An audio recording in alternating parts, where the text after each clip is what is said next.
Physically, I looked like a boy, but acted like a girl.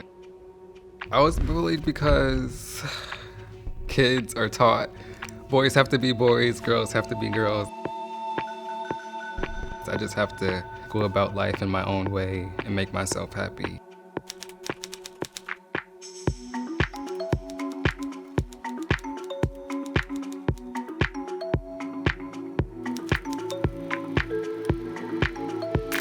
I'm Lilith, and I am proud to be a Black trans woman.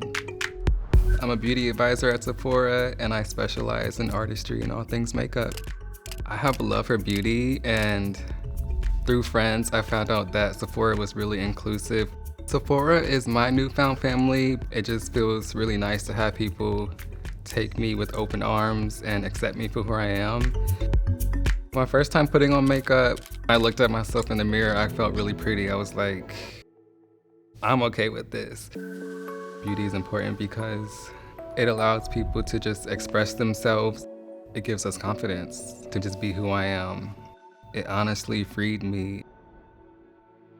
I left home because it was really conservative. My mom didn't understand my gender identity, family didn't understand it. It didn't align with their beliefs. I used to get picked on a lot by the males in my family. They would say, you talk too soft, you kind of have a sway to your walk, you need to deepen your voice. But it didn't feel like me when I was doing that. Felt like I was suffocated. I had to get out or I wasn't going to be able to be myself or live with who I was portraying to be. I'm just being me, like, why is this such a bad thing to other people? So, I left. Found a family, people who are like me, who accept me. Sephora believes that everyone's beautiful and they should be celebrated.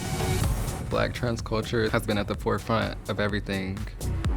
We've always made our voices heard and always pushed things to move forward. Because of that, here I am, unapologetically. Younger me would be proud.